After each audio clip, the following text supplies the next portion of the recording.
Well, good evening, everyone, and welcome to Barber Motorsports Park for the second round of the Autumn TFR Racing Touring Car Championship. Alongside me in the booth today is Mr. Daniel Blake. He'll be over in just a matter of seconds' time. And we were racing here for 40 minutes today. A number of changes to the TFR Racing Touring Car Championship for this season. Two of them are, the first is that we're having 40-minute races for the entire season, with the exception of the final round, which will be a 90-minute epic, which will be in about 11 weeks' time. And also, we are doing rolling starts from now on. So, gone are the days of the standing starts here in the TFR TCC. We are instead now doing the double file rolling starts, and that will make things very interesting at the start of the race. A number of these drivers are used to it from racing in the TFR Racing Super Cup, and it'll be interesting to see some of the drivers who have less experience and how they handle that added pressure. Going to run through your qualifying grid. First of all, we will start with the Cadillac field, as once again they are the fastest cars here today. Frederick Follestad, surprise, surprise, at 1 minute 22.22 to get pole down. Seal in the second position with Tarad Alberg in third. Sebastian Hump in fourth. Mika Lukri in fifth position. Adam Terry in sixth. Nico Brandt in seventh. Stephen Coppins in eighth. Adam Parr in 9th, Stephen Van Helsing in 10th, Steve Hobbs in 11th, Tom Cable in 12th, and Douglas White rounding out your caddy field. And then in the Ford Falcons, the V8 supercars, it is Renz Broekman once again taking the point in 14th position overall, with Jacob Cooper in the 15th spot, Thomas Van Boosel 16th, Peter Wheatley in the 17th position, Andy Goodison 18th, Simon Hill 19th, Randolph Chenoweth in 20th, Danny Bowles 21st, Remy Pilsky in 22nd, Andy Streetley 23rd, Andy Griffiths 24th, Sebastian Nigley in the 25th spot, 3 non-qualifiers, Daniel Lee, Duncan Marius, and Niels Jordan. As said, we're racing here for 40 minutes here today, and it's going to be close for a couple of these drivers on fuel. We do think, however, that everyone is likely to make it. So it shouldn't be too much of an issue unless some of these drivers have very, very aggressive driving styles. You see, the pace car is currently grid, ready to go in a couple of seconds' time. And this is a beautiful circuit here, 2.38 miles long, 16 corners, hosted many series, for example, the ALMS, the IZOD IndyCar series, and whilst, you know, it does resemble in many ways a bike track, it is very technical, and these drivers are going to have to be on it all race long. Even the start-finish line, you know, is on a crest, so, you know, you might be able to get yourself a quick swig of water from your water bottle, but you really got to pay attention, because turn one, that fast, sweeping left-hander, you need to get that perfect to set yourself up for turn number 2. The long 180-degree, pretty much hairpin corner there before they go into short straightaway, before flicking it right down into turn number 3, and then a second straightaway before you go down into that left 180-degree corner for turn number 4. Right along with the guys for just a matter of seconds. We'll be back just before the race starts.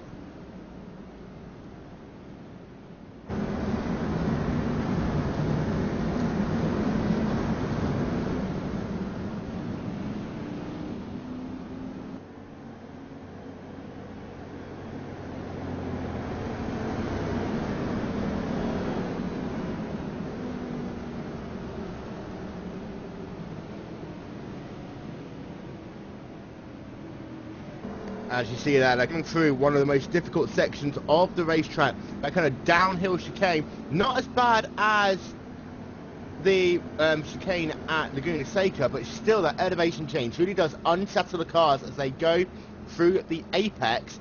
And then they got another short straightaway before they flick it into a left-hander and make another kind of chicane here before, again, a right-hand turn.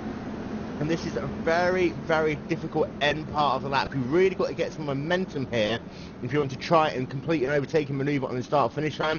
You want to be really closing down on the drivers at this point of the racetrack, so that when you come out the final couple of corners, you can actually execute that manoeuvre. You see the pace car here is coming through now with final couple of corners. He will make that dart to the left-hand side in just a matter of moments. And then the field are going to be very tightly packed up here. Follestad, once again, will bring the field to the green flag here in the Talk Peak Racing Touring Car Championship through the final corner. The drivers at the rear careful here, because Follestad, coming down the start-finish line, will get the green flag, and we are racing here at Barber. Indeed we are racing, and Frederick Follestad it is who will take the lead going into the first corner, and it's going to be quite a hectic behind, because there's one going on the grass there, I think, on the outside, but he managed to keep it under control. Big grass, so we've got a car right in the middle of the racetrack, so that is Mika Luckery, who was literally backwards on the racetrack. I think everyone was able to avoid him, sorry. And it just looked like Mickery got spun around by Nico Brandt in number 24 machine. And look, I'm having a look back, it seems like everyone somehow managed to split him. A couple of guys had to go on the runoff area at turn number 1. But apart from that, I think he might just be okay there. It was a simple tap to the left-hand side even panel of Glassery there. Liquid even. And Darren Sill coming out of the slow corner is going to be overtaken here on the inside by Ter Dalberg. So Ter Dalberg's going to keep the line and take second place from Darren Sill. So on the first lap, Ter Dalberg's put himself up to second place. And Ter Dalberg's having a great race here today. I mean, he qualified about 8 tenths of a second behind Frederick Follestad. In fact, Darren Sill was the only other guy to get into the 1 minute 22s, and he was still 7 tenths behind Follestad in that number 21 machine. But Dalberg, a great start for him, and we've seen how Sill isn't the best at the start of the races, but he will build back up later on in this 40-minute contest. And here comes Frederick Follestad now to complete the first lap, and his gap over Ter Dalberg in second place is 8 tenths of a second. So Follestad again, as we showed last season, is getting on it straight away, and we're looking to try and build up that gap as quickly as possible. Yeah, the unstoppable Frederick Follestad does lead up number 1, and we do expect him to lead a lot here, if not the entire race. He's been dominant in practice, dominant in qualifying. In fact, his practice time was a full 10th of a second faster than what he managed to do in qualifying, but still he was able to take pole position by 7 tenths of a second. Back through the field, it looks like things are getting a little bit spread out now. We've got ourselves Andy Griffiths, Sebastian Nigel, and I think that was, Andrew Streetley there, almost going 3 wide, and in fact I believe that is, yes it is indeed, Andy Griffiths off the racetrack, and now he's going to lose himself 3 positions almost, as Streetley was lucky there to be able to get the car back on track before the big train of V8. And so Dalberg there sideways, and he just misses the barriers. Very, very close there, and also very close in battle for the V8 lead. Rens Broekman and Thomas Van Boezel were side by side for about 3 or 4 corners, and Van Boezel's found his way past Jacob Cooper on the first lap. So it's the 2 protagonists from last year, Broekman and Van Boezel, in direct contact and conflict again.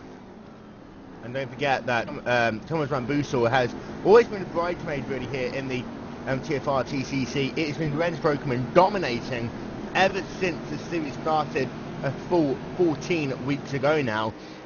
Once again, Broekman, if you see smoke there on start-finish line, I think everything's okay for the time being. Frederick Follestad's lost the lead, Will. Darren Sill now leads from Sebastian Happ in second, and Frederick Follestad has fallen back to 3rd place.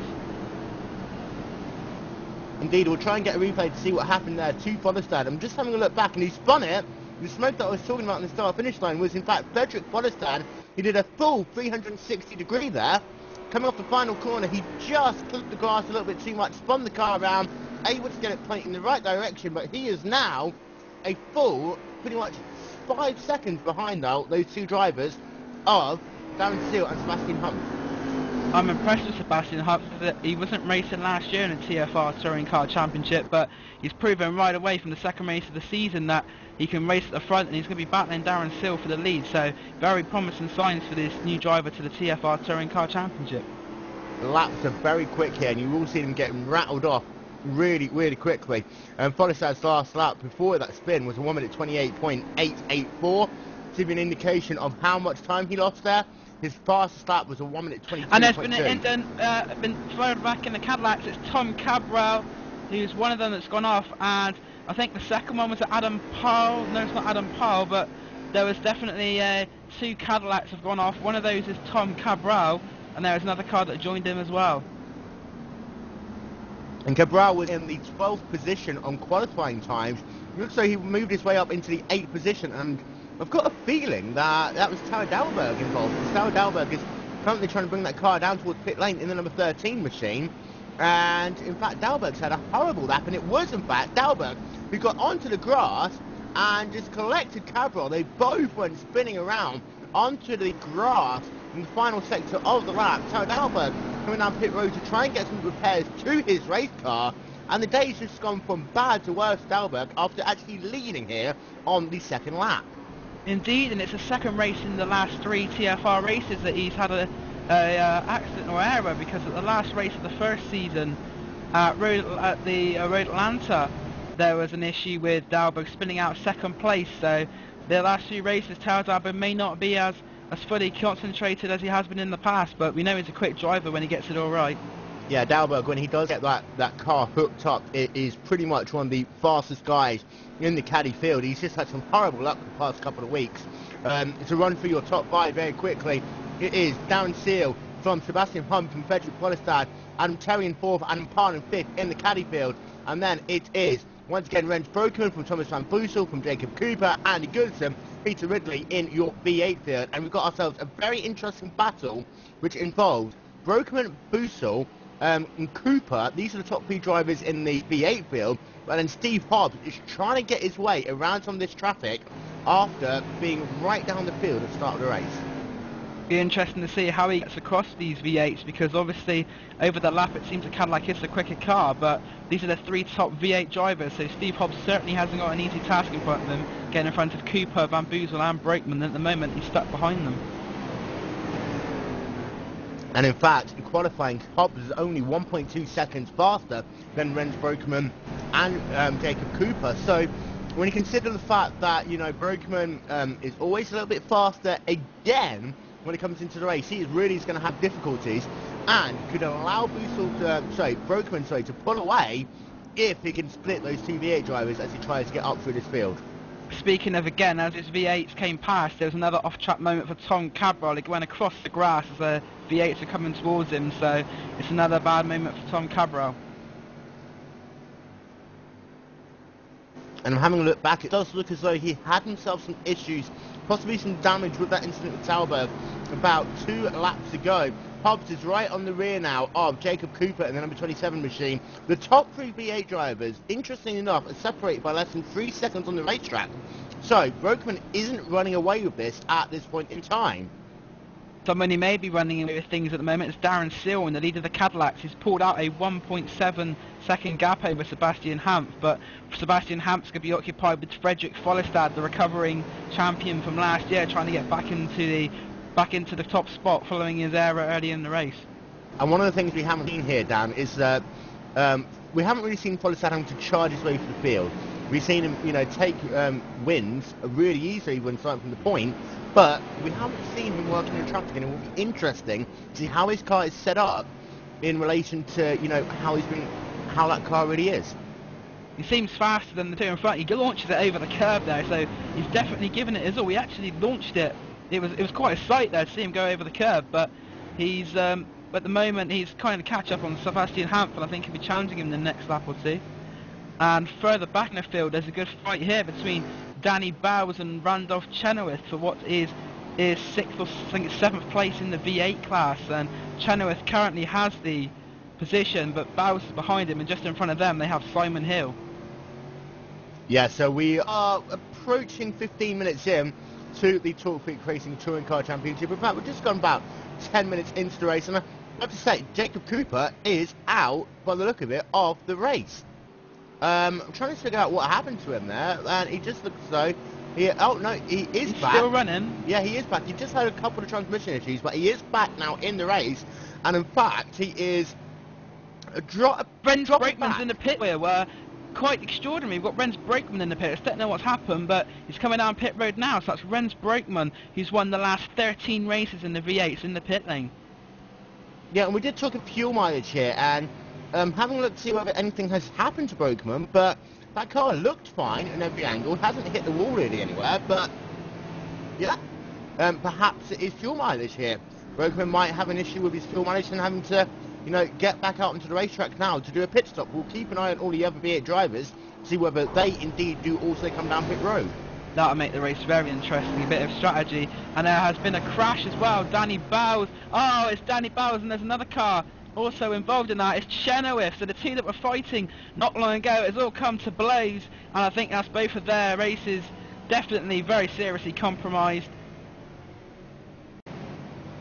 Yeah, and Danny Bowles is struggling to get that car back towards pit road. He's only got, you know, about 3 corners left to go, so he's trying to do it, but that car is leaking fluid and is smoking all the way around this final. In fact, no, is he in the middle part? Yeah, he's only like on turn number 4, so he's got to try and get that car all the way back down towards pit road, and that will take him at least a good 2 minutes, and that smoke is really going to distract drivers around him.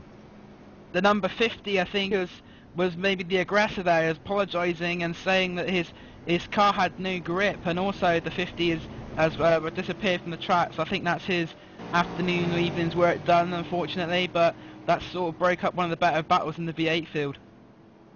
Yeah, out front, however, in the Cadillac field, it is still down still a full 2 seconds ahead of Sebastian Hump in the second position. Frederick Follestad has closed down now to less than a second behind Hump, so we're going to have the 20 and 21 machines having a great scrap and fight. And Follestad is just so good in the middle portion of this racetrack. He uses those curves beautifully.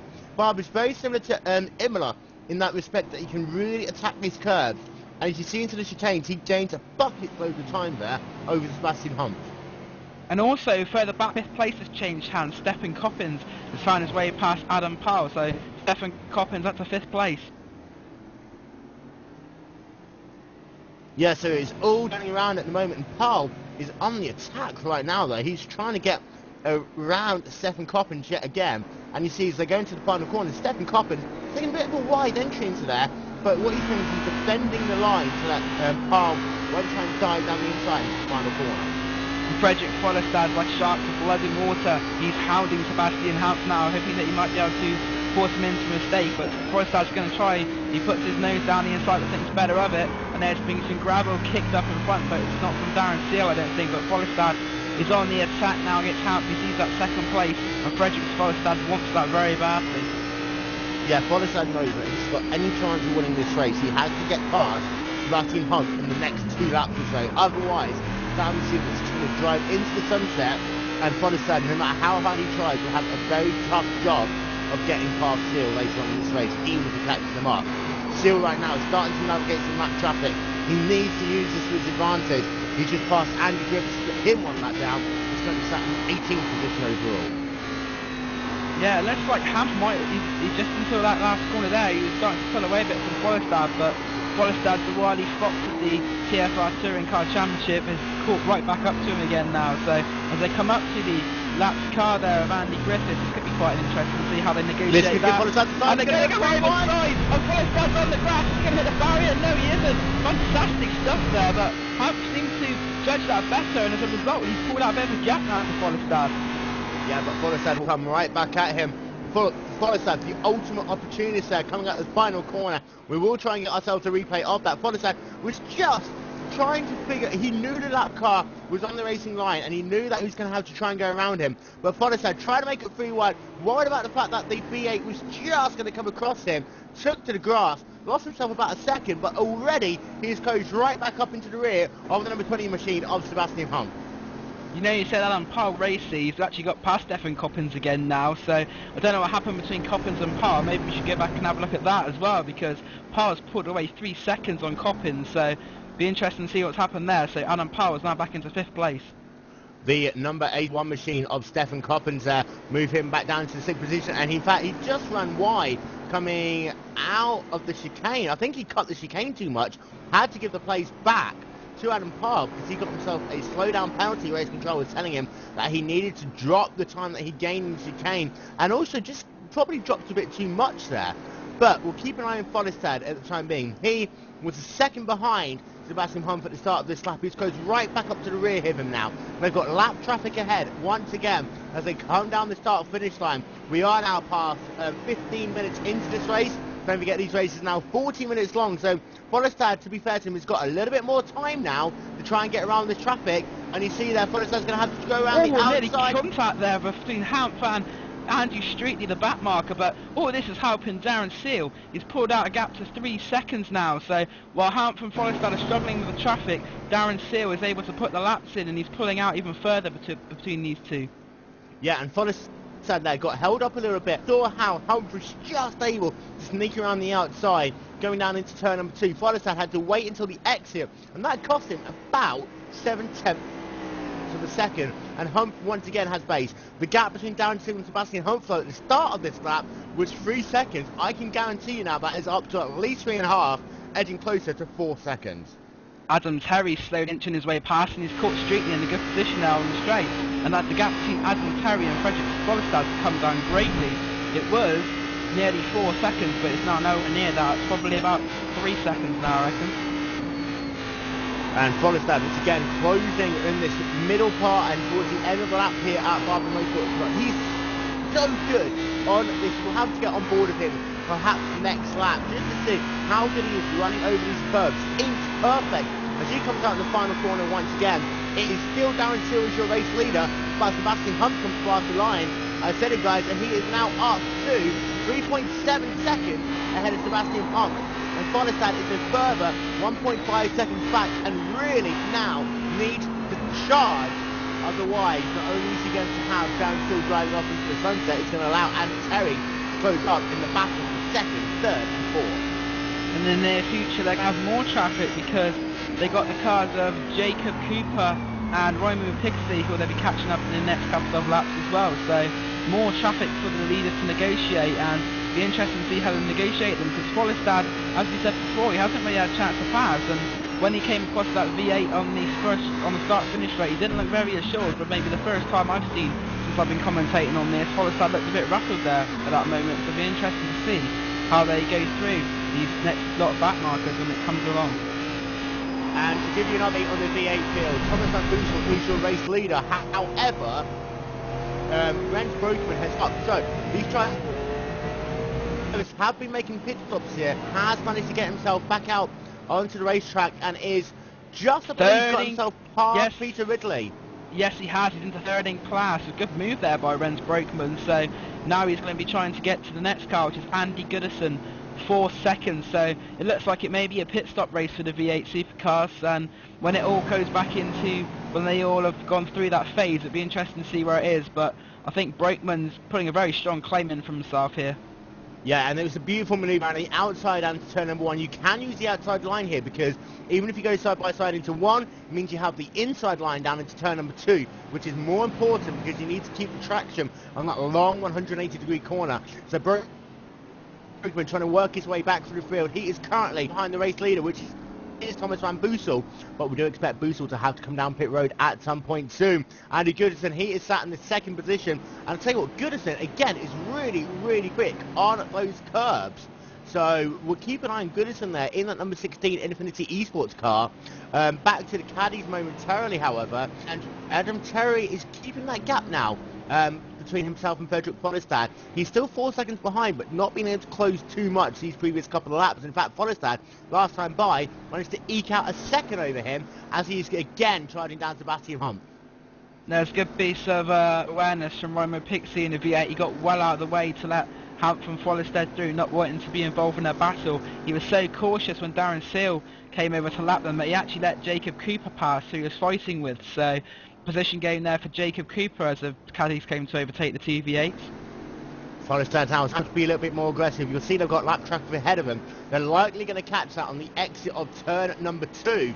In fact, Sebastian Humph now, he'll come down. He's about 2 car lengths behind coming into the corner. He'll get good drive through it. And in fact, there you see he's already looking to the outside, seeing where he can find an opportunity to make a move as they go up the hill there. The forward getting a little bit wiggly. Again, a little bit wiggly. And Sebastian Humph's going to go to the outside. Hopefully, Forrestad's going to be able to follow him through. Doesn't look like he just squeezes in there. And Forrestad is now starting to take some big moves to be able to get around this traffic and not put a car between himself and Sebastian Humph one again. Yeah, it's a very good, important move from Forrestad. He doesn't want to be stuck behind the V8s and give Sebastian Humph the opportunity he needs to pull out those precious tenths of a second, because although Forrestad is catching up to him and is quicker on the road than Humph, due to traffic and other reasons, he's not been able to find his way past yet. But to be fair, Humph is losing touch of Darren Seal. The gap is 3.3 seconds. So the two of them are not really losing trace of Darren Seal at the moment. You say that, but every time Follestad closes up to the rear of Hump, you see Hump has having to run a lot more of a defensive line. Follestad has had to claw that time back over the previous couple of laps, and lap traffic has saved Hump for the time being.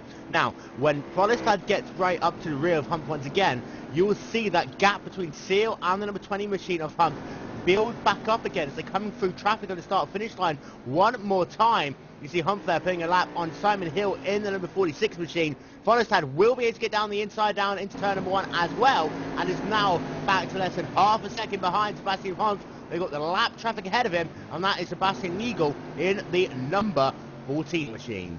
And I've just seen Rens Brakeman take second place in the V8. He gained down the inside of Andy Goodison into the first corner. So Rens Brakeman is now up to second place in the V8 class. And once again, Follestad was a bit more lucky with traffic there, and you see that the number 22 got machine... some momentum there, definitely got some momentum, but I don't think it's quite going to carry it off. But Follestad there definitely had the better of the traffic that time, Will. Indeed, yeah, and the number 20 car there just got a little bit loose on the exit of the corner. Now, Follestad, this is the part of the racetrack that he is so good at. You see just how much he closes through that chicane there as they come down this short back straightaway now. He'll come into another chicane once again. They've got traffic ahead, and this Follestad could prove to be an advantage. See just how aggressive also Darren Sims is having to be through the traffic a little bit further up ahead of the road. He knows he needs to get himself past the traffic quickly to avoid himself losing out in the bigger picture of things. And it's going to be a roadblock here into the final couple of corners as Peter Ripley there going a little bit wide to let both race drivers come past. Don't get back underneath him. And in fact, Follestad does get past, but they've got themselves next victim will be Douglas White, in fact, one of the caddy drivers who's going to go a lap down. Indeed, Douglas White a bit off the pace here. He seems quite, it's not a name I've seen before, so he's having a bit of a tough learning phase, but these caddies are not hard, they're not easy to learn. Myself, I've been doing quite a bit of work in the caddies, and they're definitely not one of the easier cars to learn, so, but he's going to be learning, which is the main thing, and hopefully in the future he'll be a bit more competitive. And you see there, Sebastian Hump trying to go around the outside of one of the other Infinity Esports cars. That is Pete quickly on the grass there, spinning that car out. It's Andy Goodison that they're working on at the moment. Polly just goes right past him down into the chicane one more time. And one of the things that you will see here is they're going to be a little bit more cautious when they overtake Douglas White, because they haven't seen him before on the racetrack. White right out the bottleneck in both the drivers of their cars. And that's good thinking there by White, because these drivers, they get to know each other, they get to know the points where they can overtake, and there's a little bit of knowledge from these drivers. The drivers new into the series, that the drivers going to be a lot more careful. And Polly is now right up to the rear of Sebastian Hump, and they've got themselves now a bit of a gap closing up. They've closed up to Darren Steele, who himself having to work through this traffic, and he is now going to put a lap on Rens Brokerman coming out of the final corner. Indeed, this last lap was rather costly for Darren Steele. It was 3.3 at the end of the last lap. I think it could be down to about 1.92 seconds. They definitely put it, 2.1 seconds, so definitely a big gain there for Hampton Follestad, and this could be the momentum they need. If they can get past Brakeman at a convenient point, this could be interesting. We could be bunching the three leaders back up together again. Yeah, so we've got ourselves roughly 15 minutes left to go here in the Talk Peak Racing Touring Car Championship from Barber Motorsports Park here on GlacierTV. Hump and Folly just go down the inside, and once again the number 20 machine is going to get loose, and this is going to give Folly the chance to work down the outside. It's going to be a drag race now into the chicane, but Folly hasn't got the line he needs, and I think the 20 might just live to fight another day there. He does live to fight another day, but Follestad right on the back, and also there we saw a moment for the aforementioned the new man Douglas Wyatt made another mistake. I saw his tyres lock up and have a half spin, but this is what it's all about, the battle for second place with Hampton Follestad. Follestad is now right on the back of Hampton. He's not going to try and make a move there, but he's caused right into the back of him, and it's going to be great to watch this battle now for the next lap or so, because I think it's going to really spark into life. And Hump really is working those tyres. You see him sliding all the way across the racetrack in the fastest sections of the racetrack. And once again on the final corner, he's getting a little bit loose there. Follestad had to take evasive action. That's going to save Hump as they come past the start finish line one more time. Gap is back up to 3.7 seconds, but Follestad is really going to have a chance. Out that first corner, Hump's made another mistake there, as his tyres maybe starting to squeal enough for him. The last few laps, well, especially the last lap or two, we've seen a lot more sliding, a lot more, well, not mistakes, but time lost. So, but now Follestad's trying to put a split down the inside, but it's not going to make the move stick. He just pulled out of it, which is probably a wise thing to do. And again, the back end goes, and Follestad again, like the previous lap, is going to be side by side, I think, as they come down to the corner. And again, Follestad's going to have the outside, but Hamps manages to get in time. But I thought Follestad for a second might take a cheeky dive down the inside, but I don't think that's quite the corner. Follestad across the grass, and it's given Hamp the opportunity to pull away a couple of car lengths again on Frederick Follestad. It's more than a couple of car lengths. It's about a second and a half.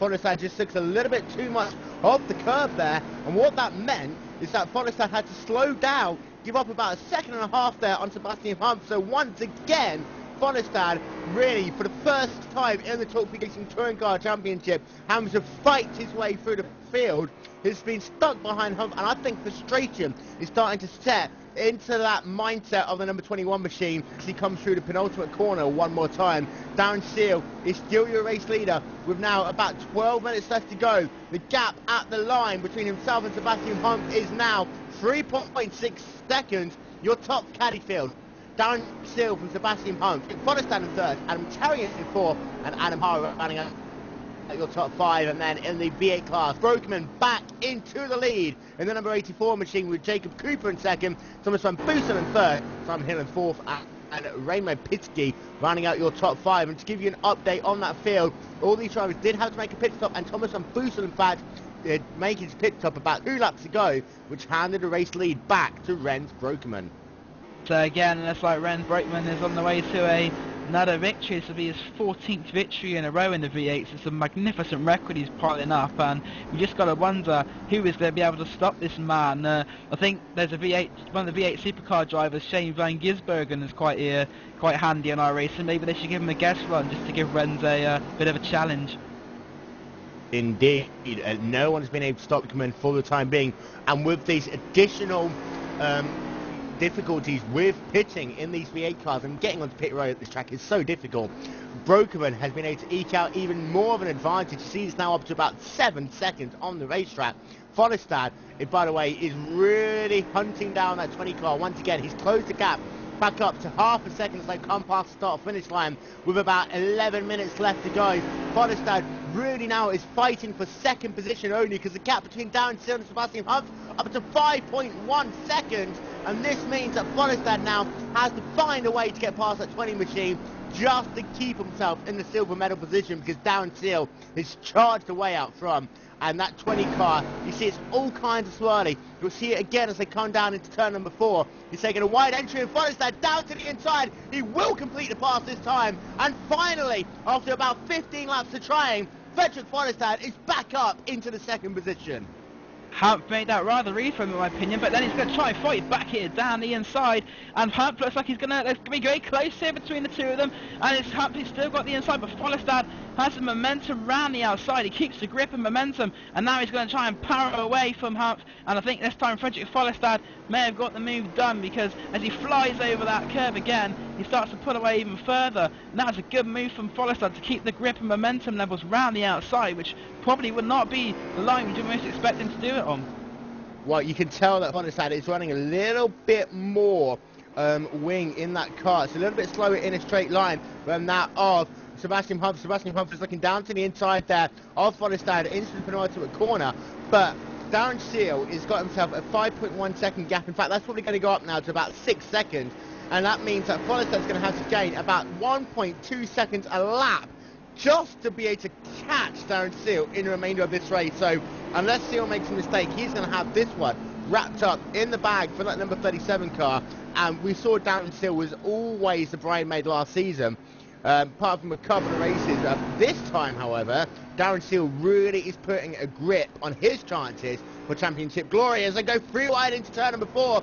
Sebastian Hunt on the outside looking there as they made it 3 wide, but Follestad there was able to keep the inside line, and he's got himself now a 2 car length advantage as they come back down to turn number 5, 6 and 7. Yes, as you were saying about Darren Silk before, it's a very assured performance, and with Great Britain doing so well in the Olympic Games, it looks like there could be another success here for Great Britain if Darren Silk can keep it up. But this battle for second is still very intriguing. I thought Forrestad may be able to pull away a bit quicker than he has, but he can't shake off Sebastian Humph at the moment, so be interesting to see how this one goes. But if Forrestad's going to win this race, he's got a lot of chasing to do, and he's going to need to start doing it pretty quickly. And of course, I was talking about the rear spoiler, not all IndyCar boy. All of you people leave me alone. Meanwhile, it is in the battle for the 4th position. Adam Terry is currently sat in the 4th spot. He's got himself a 25-second gap. Oh! I thought he was gonna. He meant to beat the move there, but he didn't quite make it stick, and that must have been a bit of a worrying moment for Forrestad when he saw that black bullet coming down the inside. But thankfully, for his sake, he managed to pull out of it. But that could have been an interesting moment there. And it is a case of Forrestad now the one having to hold on. Perhaps Forrest got a little bit too burnt out trying to get himself around the number 20 machine while all of this is happening. The 37 car of Darren Seal is putting an even firmer grip on this race. I say Adam Taylor sat in 4th, Adam Parle 25 seconds behind now in the 5th position. Stephen Coppins and Adam having an interesting fight in the battle for the 5th spot, with Coppins less than 1 point, in fact less than a second behind. Coppins is right on the rear of that number 38 machine of Adam Parle, and these two could scrap it out to the end. And we've seen in the midfield before that one little mistake could cost you positions. Once again, the two TFR guys are having to be careful. In fact, Adam Parle, in the number 38 machine, is going to have to be careful in that 5th spot if he's going to keep on holding that position. I think these two have connected by super glue the whole race, because whenever I've looked they've been together, so it looks like they're both equally matched, and there's be interesting to see how that one ends. But I think Parle and Coppins is going to be an interesting battle. And in the V8 class, it is still Rens Broekman leading, Thomas Van Boesel in 2nd. Van Boesel once again has got himself clean air, as has Jacob Cooper, Simon Hill. All of these drivers in the V8 class have got themselves a little bit clean air. There's no real battle for position in the V8 class. The closest thing you really have is Andy Griffiths, overtaken, I believe. That is Andy Goodison, who's had a bit of a moment that previous lap. And that Remo Pinsky has really been closed down by Andy Griffiths there as they're coming out of turn number 7 back down this short straightaway.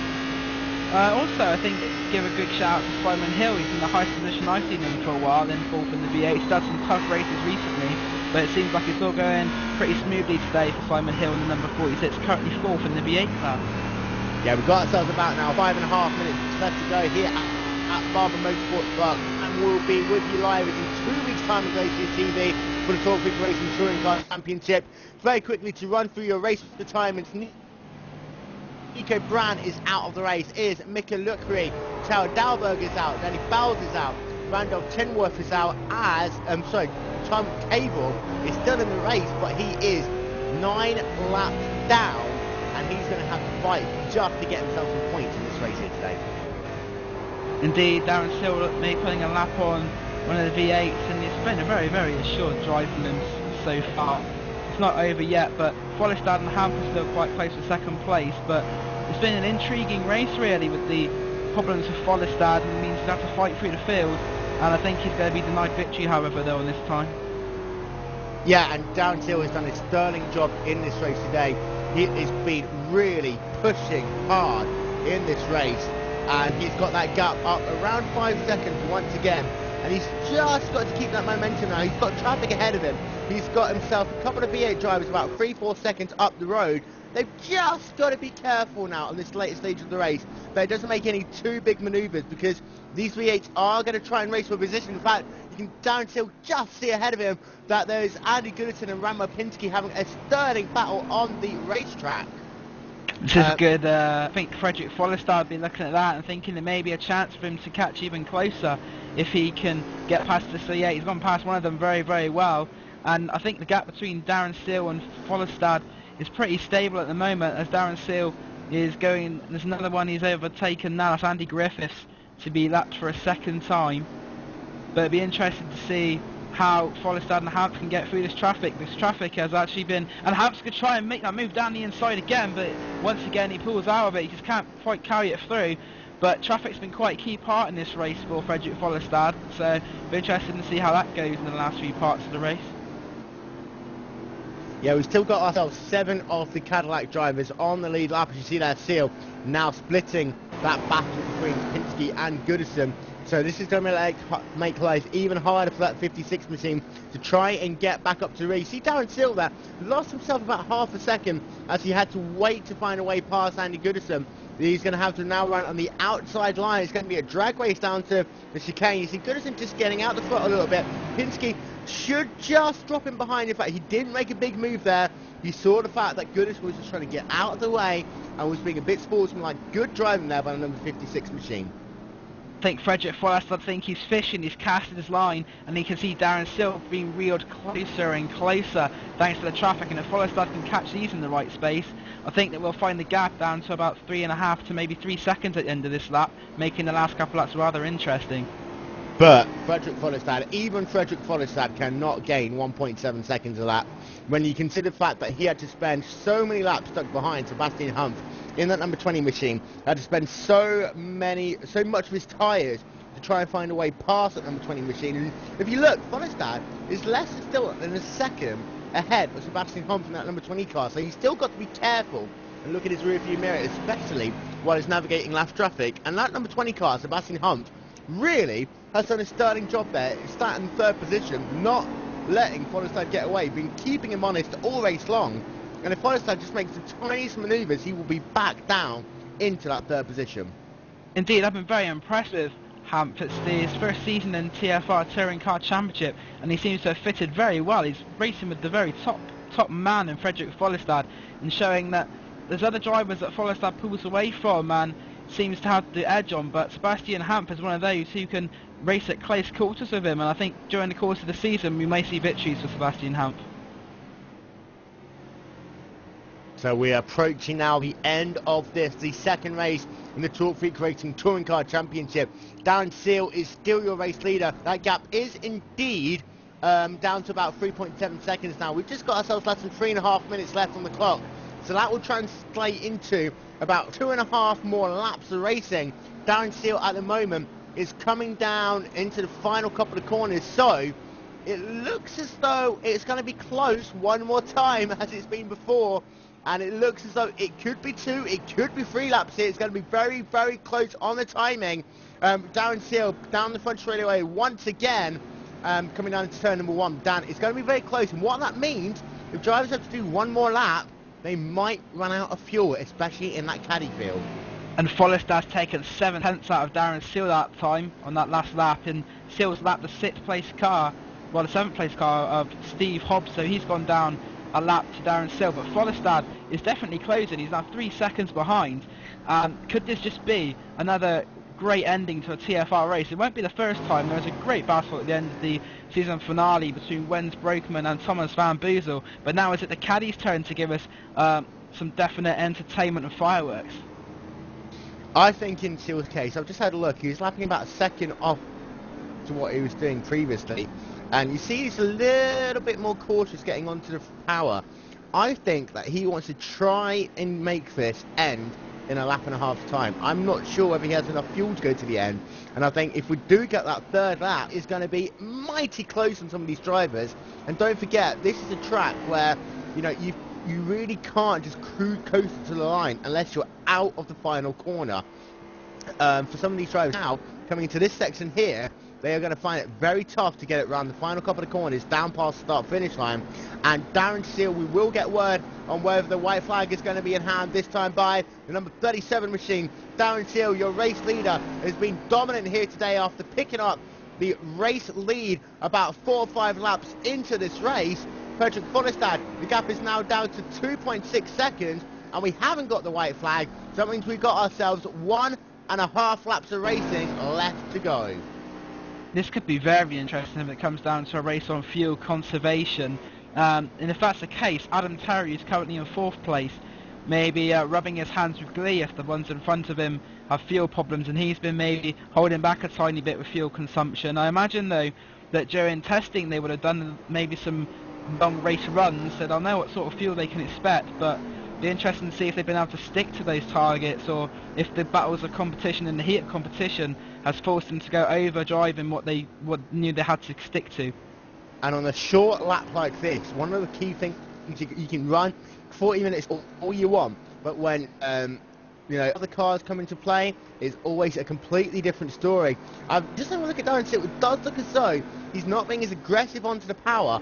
I really have got a feeling he's just tried to save himself a couple of tenths of a litre of fuel just in case. As he'll come through the final couple of corners now, he'll come down onto the start-finish line, and this time by, I believe now, the white flag is in hand, so we're going to have ourselves the last lap here at Barber Motorsports Park, and Darren Sill is still your race leader, but Follestad now 2.2 seconds behind. And guys, be careful, because this could turn out to be a fuel mileage race to the line.